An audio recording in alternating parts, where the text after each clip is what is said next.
Hello everyone, this is Chandni Gupta and today I am going to read this chapter.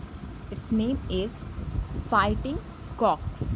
Okay, so about the chapter, first of all, we know this chapter is about the two chicks who met there in due to fighting with each other. Okay, so this is a story about a chick, means ये मुर्गों की story है जो आपस में ही लड़ने के दौरान जिनकी मौत हो जाती है. Okay, so let's start our story.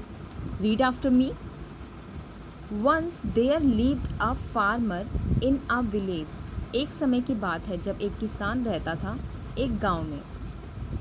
One day he was returning home from his fields. एक दिन वो अपने फील्ड से घर लौट रहा था. Suddenly it started raining. अचानक से बारिश होने लगी. Trying hard to protect himself from the rain he somehow reached the door of his house. अपने आप को किसी तरीके से भी बचाते हुए वो अपने घर के दरवाजे तक पहुंचा. There he saw two chicks getting drenched in the rain. वहाँ उसने दो मुर्गों को दो चिक्स को ओके मुर्गे के जो बच्चे होते हैं that is called chicks. Okay, उन्हें भीगते हुए देखा, बारिश से भीगते हुए देखा. The poor chicks were shivering and were standing near the wall of the farmer's house. जो वो दो चिक्स थे वो ठंड से काँप रहे थे क्योंकि वो पूरी तरीके से भीग गए थे. सो दे वर शिवरिंग, वो ठंड से काँप रहे थे. एंड खड़े कहाँ थे? फार्मर्स के हाउस जो था उसके जो दीवार थी उसके पास ही खड़े हुए थे. Okay, the farmer felt pity on seeing them. Farmer जो था, किसान जो था, उसे दया आ गई उन पर. He picked them up and brought them into his house. उसने उन्हें उठाया और अपने घर के अंदर ले गया. Inside the house, a bright fire was burning. घर के अंदर आग जल रही थी. So it was warm there. तो वहाँ पे गर्मी था. Both the chicks soon became warm and stopped shivering. जल्द ही उन चिक्स को वो गर्म हो गए थे, उन्हें ठंड नहीं लग रही थी और उन्होंने कांपना बंद कर दिया था. They began to hop around in the kitchen. अब वो इधर उधर कूदने लगे थे किचन के. Okay, The farmer gave them some grains too. Farmer ने उन्हें खाने के लिए कुछ ग्रेन्स दिए. Okay, He enjoyed looking at the chicks very much. उसे बहुत अच्छा लग रहा था उन चिक्स को देखकर. When it was late at night, the farmer was about to sleep. जब काफ़ी रात हो गई और फार्मर जो था वो सोने वाला था. He put the chicks in a basket. उसने चिक्स को बास्केट में रख दिया, एक बास्केट में रख दिया. टू मेक देम सेफ, उन्हें सेफ करने के लिए. He covered the basket so that no cat could come and pounce on them. ताकि उस बास्केट को कवर भी कर दिया ताकि कोई भी कैट ना आ सके और उन्हें खा ना सके. ओके, उनके ऊपर हमला ना कर सके. Okay, the farmer was thinking that he would give the chicks back to their master. Farmer ने सोचा कि जो चिक्स अगर कि उसके मास्टर के होंगे, मतलब जिसका ये चिक्स होगा, उन्हें जिसके मुर्गे होंगे उन्हें दे दिया जाएगा. ओके, जब उसका मास्टर उन्हें ढूंढते हुए आएगा. If he cam looking for them in the morning. अगर सुबह के समय उसका जो मालिक है इन चिक्स का, वो अगर ढूंढते हुए यहाँ पे पहुँचा तो उसके मालिक को ये चिक्स दे देगा. But next morning, nobody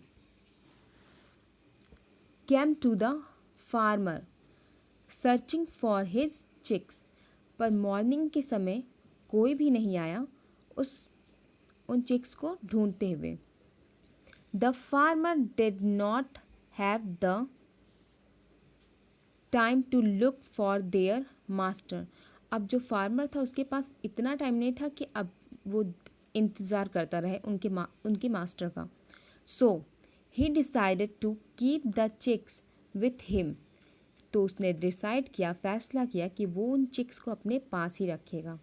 he thought that he would sell them when they grew up a little.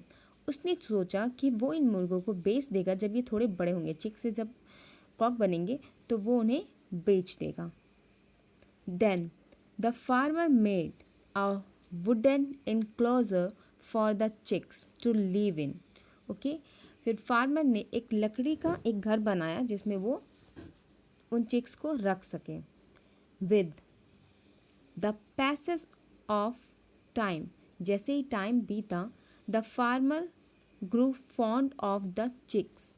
Farmer को अब उन चिक्स की आदत लग चुकी थी.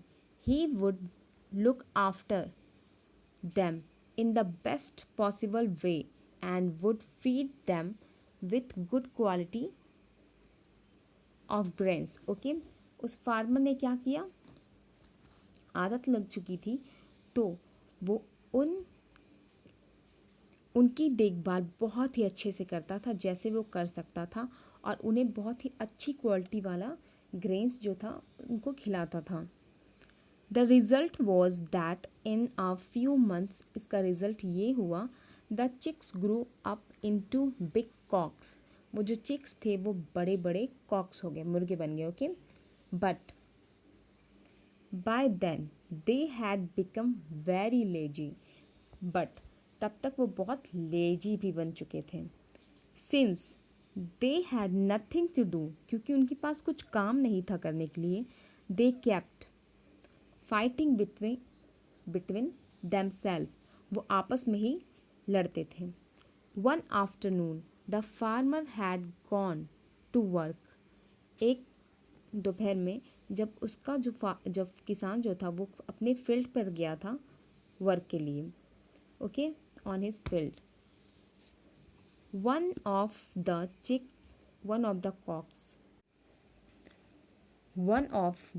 cocks was sleeping after eating.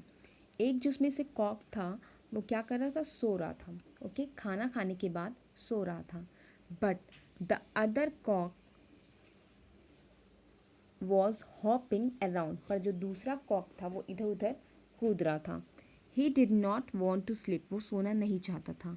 While jumping around, his foot fell on the sleeping cock's stomach.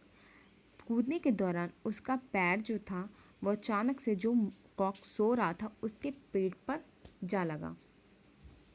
He was startled by this sudden attack. वो अचानक से हुए इस अटैक से चौंक गया. ओके, startled, ओके, चौंक कर उठ पड़ा. He woke up and he ordered the other cock to go out. उसने उठ के उस दूसरे कॉक से ऑर्डर किया, उसे कहा कि तुम बाहर जाओ. The other cock did not like to be pushed around like this. जो अदर कॉक था उसे ये बर्ताव उसका अच्छा नहीं लगा. He retorted, उसने कहा, why should I go out, मैं क्यों बाहर जाऊँ. आई विल नॉट गो, मैं नहीं जाऊँगा. If you want to sleep go out, अगर तुम सोना चाहते हो तो तुम बाहर जाओ. यू लेजी बोन्स, तुम. I am not lazy bones, मैं कोई लेजी बोन्स नहीं हूँ. Okay, everybody should take rest after having meals, हर कोई सोता है खाना खाने के बाद. It is necessary for good health, ये बहुत ज़रूरी है हमारे अच्छे हेल्थ के लिए. But you are good for nothing, पर तुम किसी काम के नहीं हो. यू आर डिस्टर्बिंग मी, तुम मुझे डिस्टर्ब कर रहे हो, मुझे परेशान कर रहे हो। If you want to hop around go out, अगर तुम इधर उधर कूदना चाहते हो तो बाहर जाओ। लेट मी स्लिप, मुझे सोने दो। सैड द फर्स्ट कॉक ने कहा। How dare you call me a good for nothing, तुम्हारी ऐसा कहने की हिम्मत कैसे हुई? गुड फॉर नथिंग, मैं किसी काम का नहीं हूँ। Okay, I will teach you a lesson, मैं तुम्हें सबक सिखाता हूँ। Saying this the second cock left on the first one. Okay, ये कहकर सेकेंड कॉक ने क्या किया? फर्स्ट कॉक पर अटैक कर दिया। Both of them began to fight fiercely, दोनों में बहुत भयंकर लड़ाई होने लगी। Both of them were physically strong, दोनों शरीर से बहुत ही स्ट्रॉन्ग थे। They attacked one another with their sharp claws, वो अपने तेज़ नाखूनों से एक दूसरे पर अटैक कर रहे थे। During the fight both them were badly injured, इस फाइट के दौरान दोनों बहुत बुरी तरह से घायल हो गए। At the last one of the cocks gave up, फिर लास्ट में एक कॉक ने गेव अप, हार मान ली। Feeling exhausted he went inside the farmer's house. Okay, पूरी तरीके से थके होने के कारण उसे वो फार्मर का जो घर था उसके अंदर जाकर छुप गया, hid there. The other cock was glad to be the winner, दूसरा जो कॉक था वो बहुत खुश हुआ ये जानकर कि वो अब विनर है। Now nobody could dare to ask him to go out of the enclosure, अब कोई यहाँ पे ऐसा नहीं है जो उसे कह सके कि बाहर जाओ इनक्लोजर के। Okay, he jumped up and climbed on the roof of the enclosure, जो एनक्लोजर था उसके रूप उसके छत पर वो क्या करने लगा? कूदने लगा, चढ़कर कूदने लगा। He began to crow loudly, वहाँ पे वो तेज़ तेज़ से क्रो करने लगा। ओके, बोलने लगा। He wanted to tell the world that he had won the fight, वो वर्ड को पूरी दुनिया को बताना चाहता था कि उसने ये फाइट जो है वो जीत लिया है। On hearing his cock a doodle doo, a cat reached. A cat reached there. She caught that cock and killed him. Okay, उसने उसका जो आवाज़ था उसे सुनकर एक कैट जो थी वो वहाँ पे पहुँची, उसने उससे पकड़कर उस कॉक को मार दिया। Okay, the cock that was hidden in the farmer house has been watching this. जो फार्मर के हाउस के अंदर जो कॉक छुपा हुआ था वो ये सारी चीज़ें देख रहा था। Seeing that his enemy was dead, he felt very happy. वो बहुत खुश हुआ ये देख कर कि उसका जो दुश्मन है वो अब मर चुका है। Now there was no one left to trouble him, अब यहाँ पे कोई भी ऐसा नहीं था जो उसे परेशान कर सके। As soon as the cat left, जैसे ही कैट जो है वो बाहर चली गई, he went inside the enclosure and went off to sleep, वो एनक्लोजर के अंदर गया सोने के लिए। But his happiness was only short lived, but उसकी जो ये खुशी थी वो सिर्फ कुछ ही समय की थी। He had been so badly injured during the fight that he also died after some time. वो इतनी बुरी तरीके से इंजर्ड हो गया था, घायल हो गया था कि कुछ समय बाद उसकी भी मृत्यु हो गई, डेथ हो गया। Okay, so this is our story. Here our story finished. Now come to the exercise. See, first question is what? Write T for true and F for false for the following sentence statements.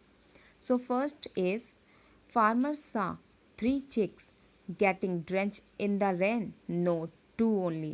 That's why it will be false. Okay. Second, the poor gods were shivering. No, there were what? There were who? There were chicks. So it will be false. Third, farmer picked chicks up and brought them into his house. True. Okay. Inside the house, a bright fire was burning. Yes, that's why they became warm. True. The farmer gave chicks some bread too. No. They only gave what? He only gave them what? Grains. Okay. So here true false completed. Now come to the second question. Second question is what? Match the words in column A with words in column B. So first is drenched in rain. Okay. Second is bright, fire. Third is wooden, enclosure. Fourth is good quality, grains. And fifth is fight, fiercely. Okay, so here our book exercise completed. Okay, I hope that you understood this thing perfectly. Okay, thank you.